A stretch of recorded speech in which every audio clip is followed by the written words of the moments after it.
अगर आपको इस कहानी के पिछले भाग सुनना चाहते हैं तो मैं आपको लिंक डिस्क्रिप्शन बॉक्स में दे दूंगी और साथ ही कमेंट बॉक्स में पिन कर दूंगी, तो वहां से जाकर सुन सकते हैं। आप सुनिए आगे। उसके बाद दोनों ही इतने ही दिन बाद अपने अपने सुकून के साथ सो गए। अगली सुबह धारा और बीबान भी घर के लिए निकल गए। धारा ने अगले ही दिन अपनी ड्यूटी ज्वाइन कर ली थी। दिन ऐसे ही हंसी खुशी बीत रहे थे। इतने दिनों में सिद्धार्थ ने आस्था को ढेर सारा प्यार एक दोस्त के तुम में और एक अच्छे जीवन साथी के रूप में दिया। ज्यादा कुछ नहीं तो आस्था के दिल में कुछ तो फीलिंग्स आ ही गई थी सिद्धार्थ को लेकर। वही धारा ने अपने पूरी कोशिश की थी ब्लैंक सेंडो को पकड़ने की, लेकिन उसके हाथ बस इतने आया कि उसने से पहले ही किसी ने उससे उठा लिया है। बहुत पता लगाने के बाद विवान का नाम सामने आया। यह धारा के लिए बहुत बड़ा झटका था। उसने फौरन विवान, सम्यक और बाकी सभी को बता लिया और उनकी जगह पर जाने के लिए निकल गई। वहीं शहर से दूर पुराने बंद बड़े कारखाने में विवान ने अधिराज चौहान को कैद करके रखा हुआ था और उसे बुरी तरह से टॉर्चर कर रहा था। विवान, सम्यक और उसकी टीम ने मिलकर उसके सारे काले कारनामे को कच्चा चिट्ठा उसी के मुंह से निकलवा लिया। सारे सबूत कानून के हाथ में थे। अब देरी थी तो सिर्फ धारा का बदला लेने की। विवान ने गुस्से में अधिराज को देखा जा सहम कर उसी को देख रहा है। उसे देखकर विवान ने एक इविल सी स्माइल दी और कहा, यह जो डर तेरे चेहरे पर दिख रहा है ना अधिराज चौहान, ये देखने के लिए मैंने कितनी मेहनत की है। किसी की जान की कीमत क्या होती है आज तुझे मैं बताऊंगा। और इतना कहकर उसके सम्यक ने उसके बेल्ट मांगा और लगातार उस पर वार करता रहा। उसके पहले ही कि विवान उसे मारकर आधमरा करता, वहां धारा पहुंच चुकी थी। उसके वो बेल्ट विवान के हाथ से छीनकर सम्यक को घूरिए कर उसे वापस दिया।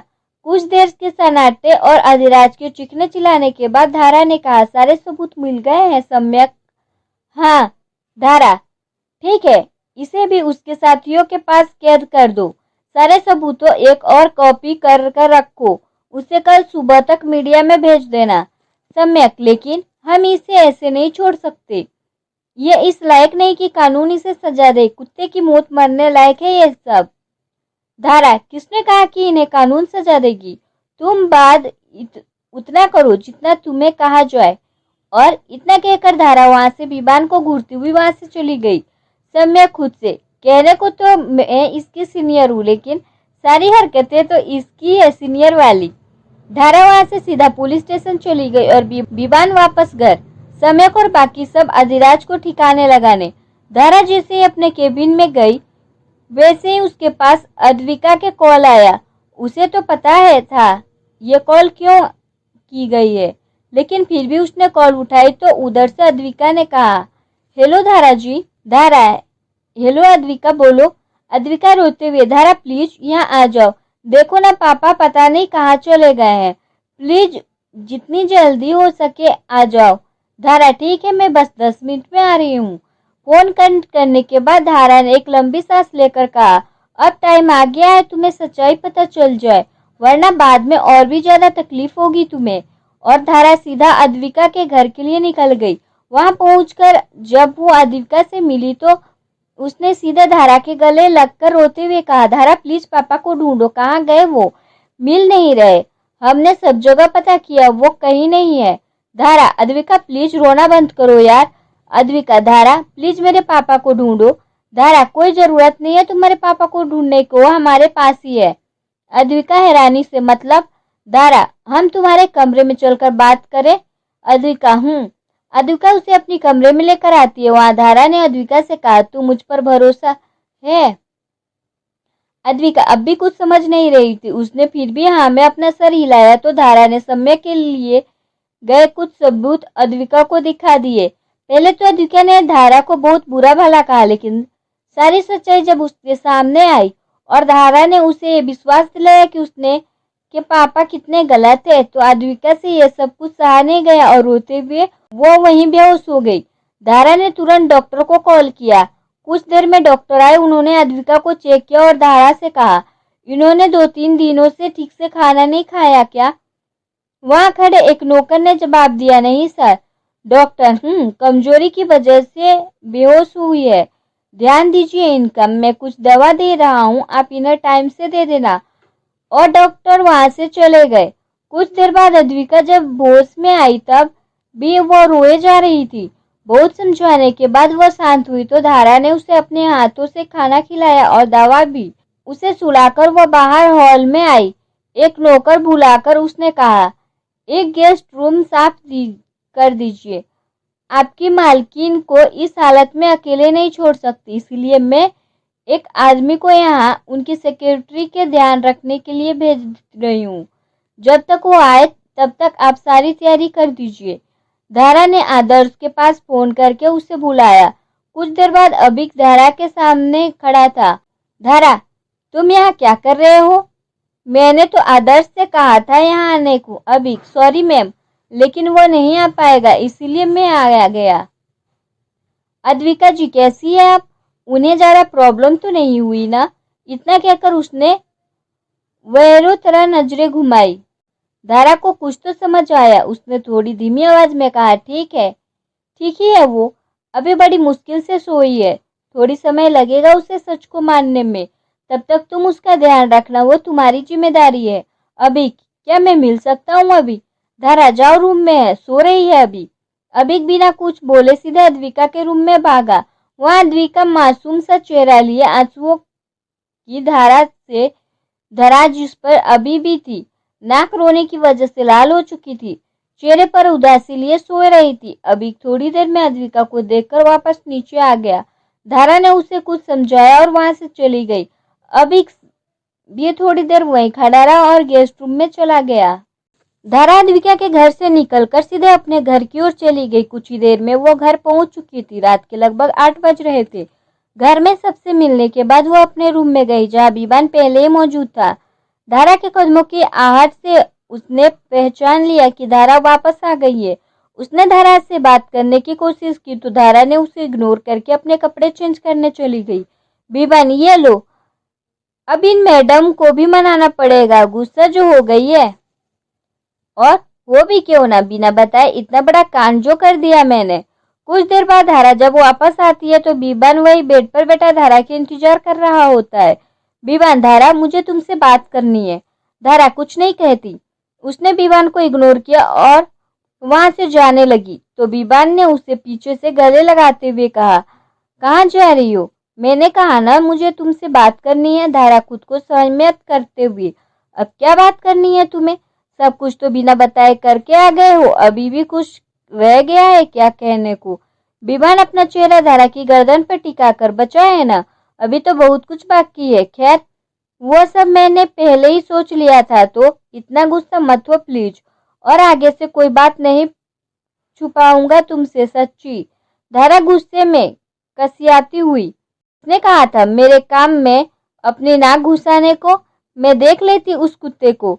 बीबान, तुम तक बात होती तो ठीक थी, लेकिन उसने मेरी जिंदगी को चोट पहुंचाई थी, तो ऐसे तो मैं किसी को नहीं छोड़ने वाला। ये बात तुम भी ध्यान से अपने इस 2 इंच की दिमाग में बिठा लो। इतना बोलकर बीबान ने धारा की गर्दन पर एक जोरदार किस कर लिया, जिसके लिए धारा तैयार नहीं थी। ऐसे अचानक से बीबान के इस हरकत के उसकी आंखें बड़ी हो गई। उसका शरीर मानो सुन्न पड़ गया हो। उसके मुंह से बस इतने ही निकला, मम्मी नीचे हमारा वेट कर रही होगी, और एक झटके से धारा वहां से बाहर आ गई। बीबान भी मुस्कुराता हुआ नीचे चला गया। सभी ने शांति से बैठकर अपना खाना खत्म किया और थोड़ी देर में मस्ती मजाक करके सभी अपने अपने रूम में चले गए। लेकिन धारा तो धारा थी। वो जानबूझकर आज देर से रूम में गई क्योंकि वो बीबान का सामना नहीं करना चाहती थी। जब धारा रूम में गई तो देखा बीबान सो चुका था। वह खुश होती हुई सीधे जाकर एक कोने में लेट गई, लेकिन उसकी बदकिस्मती, बीबान ने उसके पीछे से गले लगाते हुए कहा, मैडम धारा, अपने पति को बेवकूफ बनाने की कोशिश भी मत करिए। आप जग रहा हूँ अभी भी मैं, तुम्हारे बिना नींद ही नहीं आती। एक बार फिर से बीबान ने धारा को वैसे ही गले पर किस किया और गुड नाइट बोलकर सो गया। इधर धारा ये सोच रही थी, क्या यही बीबान है जो कभी उससे दूर भागता था? खैर, वो भी इस रोमांटिक वाले बीबान से खुश थी, लेकिन आज की हरकतों से थोड़ा नाराज भी थी। अगली सुबह सबकी जिंदगी एक नए मोड़ पर लाने वाली थी। सुबह सुबह ही हर एक न्यूज चैनल पर बस यही खबर थी कि अधिराज चौहान ही वही आदमी है जिसने पूरी मुंबई में अपने काले धंधे से न जाने कितनों की जिंदगी बर्बाद की है। इस खबर के बाद अधिराज का ताउम्र जेल की सजा सुनाई गई और उसके बाकी साथियों को भी। जहां अद्विका पूरी तरह से अकेली हो चुकी थी, उसकी माँ तो पहले से ही नहीं थी। अब पिता से दूर होना उसके लिए बहुत बुरा था। काफी दिन तक वो ऐसे ही परेशान रही, लेकिन अपने अभी बाबू है ना, उन्होंने काफी हद तक अद्विका को संभाल लिया। जब भी अद्विका को सहारे की जरूरत होती तो अभी हमेशा ही उसके लिए वो सहारा बना था। आस्था और सिद्धार्थ के रिश्ते में ज्यादा बदलाव नजर नहीं आ रहा था, जिसे थक हार कर सिद्धार्थ ने वापस अमेरिका जाने की ठान ली थी। ये बात उसने सिर्फ खुद तक ही रखी थी। कुछ ही दिन शांति से बीत गए। ऐसे ही एक दिन आस्था ने देखा कि सिद्धार्थ कहीं जाने की तैयारी में अपने सारे कपड़े समेटकर अपने बैग में रख रहा था। आस्था, आप कहीं जा रहे हैं क्या? सिद्धार्थ ने एक उदासी भरी नजर आस्था पर डाली और फिर अपना काम करते हुए एक छोटा सा जवाब दिया। आस्था, कहाँ जा रहे हैं? सिद्धार्थ, अमेरिका वापस जा रहा हूँ। आने में कितना समय लगेगा ये मैं नहीं बता सकता। हो सकता है 1 महीना या 1 साल या उससे भी ज्यादा। आस्था हैरानी से, अमेरिका, वो भी 1 महीना या 1 साल के लिए? सिद्धार्थ, सिद्धार्थ के वापस अमेरिका जाने की बात आस्था को बिल्कुल भी पसंद नहीं आई। उसने कहा, तू मजाक कर रहे हो ना? सिद्धार्थ, हर बात मजाक नहीं है आस्था। आस्था आंखों में आंसू लिए और व्यंग भाव से, ओह, तो तुम सच में जा रहे हो? जाओ, चिल्लाकर, जाओ, तुम भी जाओ। सभी छोड़कर चले गए। तुम भी जाओ, किसी की जरूरत नहीं है मुझे। पहले वो यस और अब तुम, समझ कर क्या रखे हो तुम सब मुझे? क्या मुझे फर्क नहीं पड़ता? क्या मुझे दर्द नहीं होता? क्या है, क्यों है? कुछ नहीं पता मुझे। मैं बस इतने जानती हूँ कि जब से तुम से मेरी शादी हुई है तब से एक बार भी मैं यस के बारे में नहीं सोचा। बस तुम्हारे साथ अपनी आखिरी सांस तक चाहिए मुझे। बेशक पहला प्यार नहीं है तुम मेरे, लेकिन आखिरी जरूर हो। इस बार अगर तुम भी छोड़कर चले गए ना तो मैं सच में मर जाऊंगी। अब और नहीं, दर्द नहीं झेल सकती मैं। इतना कहकर आस्था सिद्धार्थ के गले लगकर जोर जोर से रोने लगती है। सिद्धार्थ की आंखों में भी आंसू आ गए, लेकिन उसने तुरंत अपने आंसू पोंछे, आस्था को खुद से दूर किया और उसने सारा सामान पैक करके एक साइड रख दिया। आस्था तो बस उसे ही देखकर रो रही थी। फिर सिद्धार्थ ने दूसरा सूटकेस उठाकर उसमें आस्था के कपड़े रखने शुरू कर दिए। अब आस्था किसी छोटे बच्चे की तरह आंखों में आंसू लिए कभी सिद्धार्थ को देखती तो कभी सूटकेस को। सारा सामान रखने के बाद सिद्धार्थ आस्था के पास आया और अपनी गोद में उठाकर बेड पर बिठाकर बोला, जब इतना ही प्यार करती हो तो कभी बताया क्यों नहीं तुमने? फालतू में मुझे तुम्हें रुलाना पड़ गया। और किसने कहा कि मैं अपने क्विट से वाइफ को छोड़कर कहीं जा रहा हूँ? प्यार करता हूँ, हमेशा तुम्हारे साथ होने का वादा किया है। ऐसे नहीं छोड़ सकता तुम्हें, समझी मेरी पगली? तुम यही आराम करो, मैं नीचे मम्मी पापा के बात करके आता हूँ। आस्था बस लाल टमाटर जैसे गाल लिया हाँ में सर हिला देती है। आज दोनों ही खुशी का ठिकाना नहीं था। सिद्धार्थ आस्था का गाल थपथपाकर उसे माथे पर किस करके चला गया। सिद्धार्थ ने अपने घर में सबसे बात की और ये भी बता दिया कि कल अमेरिका वापस जा रहा है। आस्था के साथ लेकर जल्दी वहां से काम खत्म करके लौट आएगा। पहले तो सब लोग दुखी हुए, लेकिन सिद्धार्थ के समझाने पर सभी समझ भी गए। कुछ देर में सभी लोगों ने साथ बैठकर खाना खाया और मस्ती भी की। देर रात तक सभी लोग यूं ही बातचीत करते रहे। उसके बाद सभी सोने चले गए। आस्था और सिद्धार्थ रूम में आए। आस्था तो सीधे बेड पर पड़ गई, लेकिन सिद्धार्थ बेचारा अपना तकिया और चादर लिए सोफे की ओर बढ़ गया। तभी आस्था ने उसे रोकते हुए कहा, कहाँ जा रहे हैं आप? सिद्धार्थ, इह, सोना नहीं है क्या? आस्था, हाँ तो आइए बेड पर। वहाँ कहाँ जा रहे हैं? सिद्धार्थ, तुम सच में आस्था ही हो ना? आस्था, हाँ मैं ही हूँ और मुझे अब कोई प्रॉब्लम नहीं है, बाकी आपकी मर्जी। सिद्धार्थ, तुमने सोच लिया है सब कुछ और टाइम नहीं चाहिए तुम्हें सच में एक्सेप्ट करने में? आस्था, नहीं, मैंने सब सोच भी लिया है और समझ भी लिया है। आपको सोना है तो आ जाइए। सिद्धार्थ, अच्छा एक बात और बताओ। आस्था, क्या? अभी थोड़ी देर पहले तुम मुझे तुम कहकर बोल रही थी और अभी फिर से आप बोल रही हो। आस्था, सॉरी, वो गुस्से में मुंह से निकल गया। मैं गुस्से में सबसे ऐसे ही बात करती हूँ। सिद्धार्थ मुस्कुराते हुए, कोई बात नहीं, आप सुनते सुनते मुझे बूढ़े जैसे फीलिंग्स आ गई थी। तुम चाहो तो मुझे तुम कहकर बुला सकती हो, मुझे कोई प्रॉब्लम नहीं है। आस्था, ठीक है, फिलहाल तो सो जाइए। सिद्धार्थ, ठीक है। सिद्धार्थ भी एक कोना पकड़कर वही बेड पर सो गया। काफी कोशिश के बाद उसे नींद आई थी, क्योंकि ये पहला ही बार था जब आस्था उसके साथ उसके बेड पर थी। उसके सोने के बाद आस्था, जो अभी तक जग रही थी, वो सिद्धार्थ के करीब आकर उसके गले लगाकर सो गई और नींद में ही सिद्धार्थ ने भी उसे अपनी बाहों में भर लिया। अगले सुबह नाश्ता वगैरह करने के बाद सिद्धार्थ ऑफिस चला गया और आस्था भी सबसे पूछकर अपने घर चली गई। वहीं उसे ने ऋतु और धारा को भी बुला लिया। तीनों ने ढेर सारी बातें की। खूब मस्ती करने के बाद वो तीनों वहीं एयरपोर्ट के लिए निकल गए और इधर विवान, सिद्धार्थ और सम्यक भी उन्हीं से ऑफ करने के लिए एयरपोर्ट पहुंच चुके थे। जाते जाते धारा ने आस्था को गले लगाकर धीरे से कहा, जा रही हो तो कुछ बढ़िया सी न्यूज़ साथ में ले आना और मस्ती करने का एक भी मौका मत छोड़ना। और सिद्धार्थ, थोड़ा सैम पर्सन है तो कभी कभी तू भी रोमांटिक हो भी जाना। उसके बदले आस्था ने भी धारा को तरीके से ही उससे कहा, मेरी छोड़, तू अपनी देख। मुझे तो लगता है अब तेरी खैर नहीं होगी। तू भी जल्दी ही खुशखबरी सुनाएगी, पक्का पता है मुझे।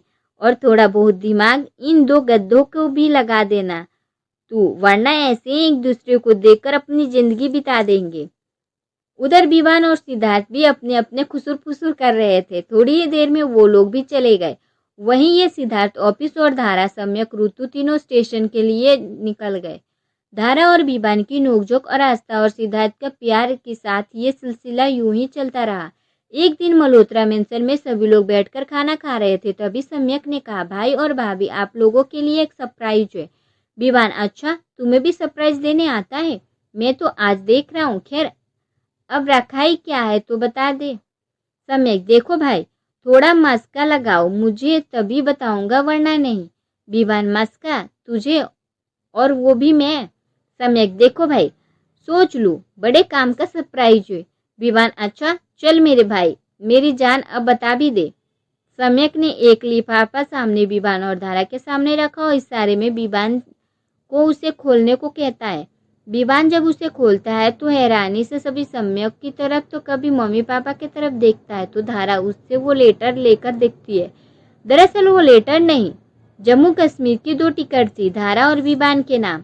धारा, लेकिन सम्यक, मैं ऐसे ड्यूटी के बीच छोड़कर नहीं जा सकती ना। सम्यक, वो मैं देख लूंगा, तुम अब कुछ दिन अच्छे से एंजॉय करो।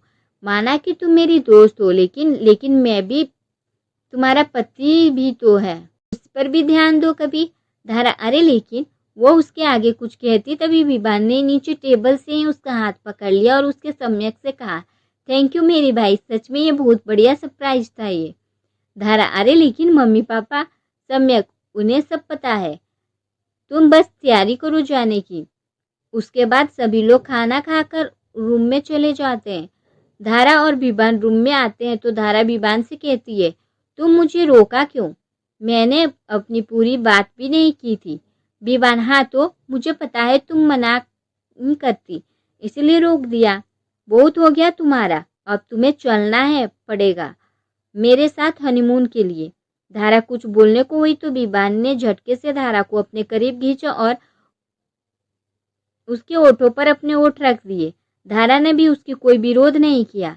थोड़ी देर बाद विवान धारा से अलग होकर उसे अपनी गोद में उठाकर बेड पर लिटा दिया और खुद उसके बगल में लेटकर उसके गले को लगाकर बोला, बहुत बोलती हो तुम और सोचती भी हो बहुत। चुपचाप कल सारा सामान रख लेना, हम चल रहे हैं। धारा अब भी अपने धड़कने दिल को काबू करने के भरसक कोशिश करते हुए बोली, विवान गुड नाइट। धारा, गुड नाइट। अगली सुबह वो दोनों अपनी नई जिंदगी की शुरुआत करने के लिए निकल गए। वहां पहुंचकर उन लोगों ने थोड़ा आराम किया और अगले दिन घूमने फिरने के लिए निकल गए। 2-3 दिन पूरी मस्ती की और निकाल दिए इन लोगों ने। उसके अगले दिन विवान ने धारा के लिए एक सरप्राइज प्लान किया था। उसने होटल के स्टाफ और मैनेजर को कुछ समझाकर धारा को लेकर होटल से बाहर चला गया। ढेर सारी शॉपिंग के बाद दोनों होटल आए। वहां विवान ने मैनेजर को कुछ इशारा किया तो मैनेजर ने बस हल्की मुस्कान के साथ अपनी पलकें झपका दी। विवान धारा को लेकर रूम की तरफ चला गया। धारा में चारों तरफ अंधेरा था। धारा ने देखा तो वो बोली, विवान यहाँ इतना अंधेरा क्यों है, बाहर पूछ कर आओ तो। तभी विवान ने लाइट्स ऑन कर दी। वहाँ का नज़ारा कुछ और था। पूरा रूम गुलाब और कैंडल्स से खूबसूरती से सजाया गया। वही रूम में ही एक तरफ कैंडल लाइट डिनर की पूरी प्लानिंग थी। बेड पर चारों तरफ गुलाब की पंखुड़ियाँ। पूरा कमरा एक मनमोहक खुशबू और मध्यम रोशनी से भरा था। धारा ये सब देखकर जितनी हैरान थी उतनी ज्यादा खुश भी थी। उसने विवान की तरफ इशारे से पूछा तो विवान अपनी पलकें झुका दिया। उसके बदले धारा खुशी से उछलते हुए विवान के गले लग गई। उसकी आंखें नम हो चुकी थी। धारा ने यह सब कभी नहीं सोचा था। विवान ने धारा से खुद से अलग किया और धारा के चेहरे पे अपने हाथों में भरकर बोला, पसंद आए ये सब तुम्हें? धारा, बहुत। विवान, तो फिर ये आंसू क्यों? धारा मुस्कुराकर, खुशी के आंसू है। जब उम्मीद से ज्यादा मिलता है ना तो हालत कुछ ऐसे ही होती है। विवान उसके माथे पर चूमकर, पागल कहीं की, तुम ये सब डिजर्व करती हो और आगे से कभी भी आंसू नहीं दिखने चाहिए मुझे। धारा विवान के गले लगकर, जो आ गया पतिदेव। विवान धारा को एक बैग देकर, ये कपड़े और जाओ चेंज करके आओ। धारा, ये तो साड़ी है, मैंने तो नहीं ली। विवान, मैंने ली है। अब मुझे देखना है कि मेरी पसंद तुम पर कैसी दिखती है। जाओ फटाफट से चेंज करके आओ। धारा वो बैग लेकर वॉशरूम चली जाती है। कुछ ही देर में धारा पूरी तरह तैयार होकर बाहर आती है। विवान तो धारा को देखकर उसमें ही खो गया। और ऐसा है भी क्यों ना, लाल रंग की साड़ी ने धारा गजब खूबसूरत लग रही थी। मध्यम रोशनी में धारा को उजला शरीर बखूबी निखार के आ रहा था। हाथों में लाल और गोल्डन चूड़ियां, गले में मंगलसूत्र, मांग में लाल सिंदूर। आज धारा लगी रही थी बिल्कुल नई दुल्हन जैसे। धारा, कैसी लग रही हूँ? विवान अब भी उसे ही धारा को ही आंखें फाड़ कर देख रहा था। धारा विवान के पास आकर थोड़ी ऊंची आवाज में, विवान कैसी लग रही हूँ, बताओ।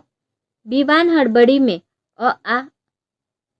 फिर नॉर्मल होकर धारा को अपने पास खींचकर उसकी कमर से पकड़कर उसकी ओर थोड़ा झुककर बोला, लग तो ऐसी रही हो, मन कर रहा है तुम्हें किस करके तुम्हारी लिपस्टिक खराब कर दूं, पर फिलहाल ये डिनर का टाइम है तो चलो पहले डिनर कर ले। धारा शर्माती हुई, ठीक है। फिर दोनों ने साथ में डिनर खत्म किया। उसके बाद दोनों थोड़ी बात की, फिर एक बढ़िया सा कपल डांस की और उसी डांस कब वो लोग एक दूसरे में खो गए उन्हें खुद भी नहीं पता चला। और वो रात उन दोनों ने सबसे खास रात बन गई। आज वो दोनों सही मायने में पूरी तरह एक दूसरे के हो गए। अगली सुबह सबसे पहले धारा की आंखें खुली तो उसने खुद को विवान के बाहों में पाया। उसने सबसे पहले तो साइड में रखी विवान की शर्ट पहनी। उसके बाद विवान के ओठों पर हल्के से किस करके उसके गले लग गई। विवान ने भी नींद में ही धारा से कहा, ओहो, शर्म नहीं आती, नींद में ही मुझे किस कर रही हो। धारा, बिल्कुल नहीं, अपने पति को किस कर रही हूँ, किसी और को थोड़ी। विवान अपनी आंखें खोलकर, अच्छा जी, अभी बताता हूँ। और इतना बोलकर विवान ने धारा को झटके से बेड पर लिटाकर खुद उसके ऊपर आकर बोला, अब बताओ, सच में तुम्हें शर्म आती नहीं है क्या? धारा अटकी सी आवाज में, मुझे नहाने जाना है। विवान शरारत से, ओह हाँ तो चलेंगे ना, लेकिन थोड़ा सा रोमांस करने के बाद फिर साथ में नहाना भी, ठीक है जॉन?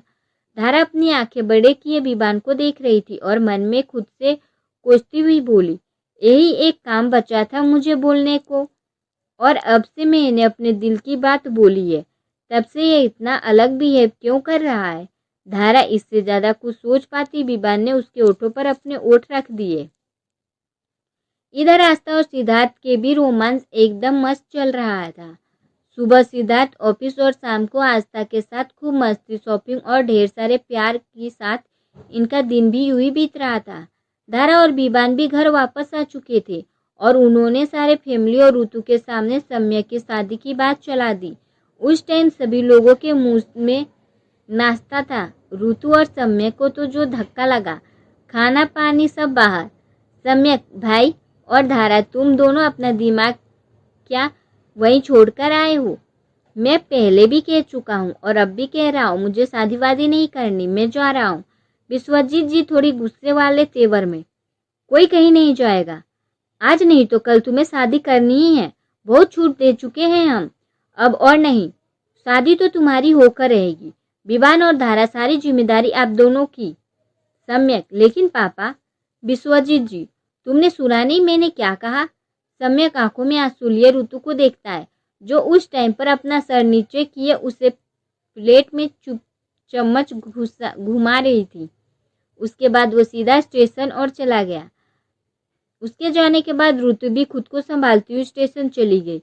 दरअसल ये बस नाटक था, जिससे ऋतु अपने दिल की बात सम्यक को बोल दे। अब ये नाटक कहाँ तक सफल होते हैं, आगे देखेंगे। ऋतु और सम्यक से वहां से जाने के बाद धारा, विवान और दिव्या जी और विश्वजीत जी आपस में खिलखिलाकर हंस दिए। वही स्टेशन में आज सम्यक बहुत खराब मूड में पहुंचा, जिसका अंदाजा सभी लोगों को हो चुका था। ऋतु ने भी शादी के मामले में सम्यक को कोई बात नहीं की, क्योंकि कहीं ना कहीं उसे लगता था कि सम्यक मना ही कर देगा। और उधर सम्यक स्टेशन में सभी लोगों का बैंड बजा रखे थी, अपना सारा गुस्सा उन लोगों पर उतार रहा था। सारा दिन इसी ही किचकिच में बीत गया। शाम के समय सम्यक घर आकर सीधा अपने रूम में जाकर दरवाजा बंद करके बैठ गया।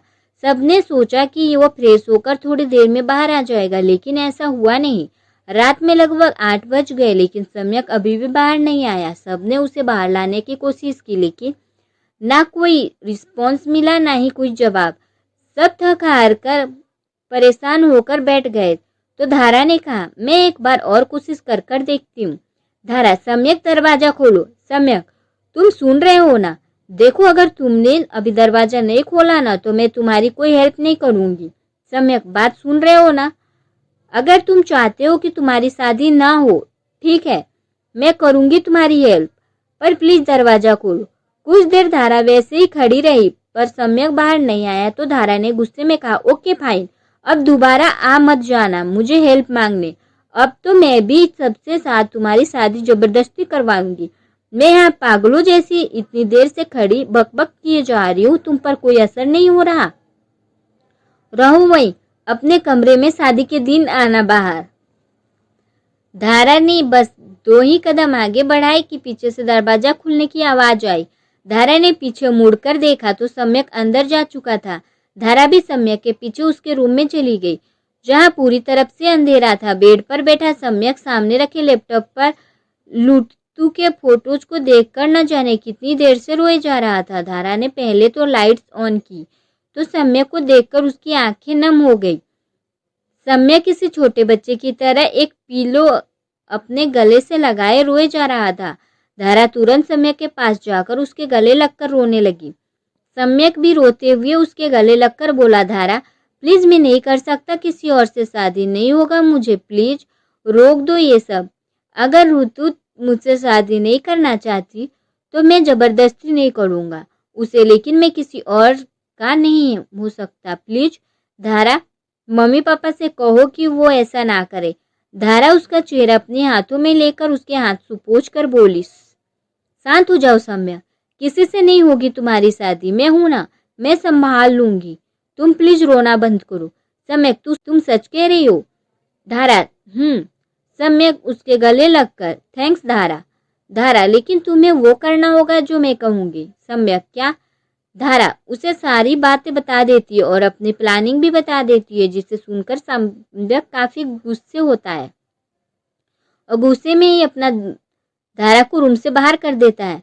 धारा बेचारी मुंह लटकाए वापस आ जाती है। फिर दिव्या जी सम्यक को खाने के लिए बुलाने चली गई। कुछ देर में सभी मुंह बनाए डाइनिंग टेबल पर बैठ गए।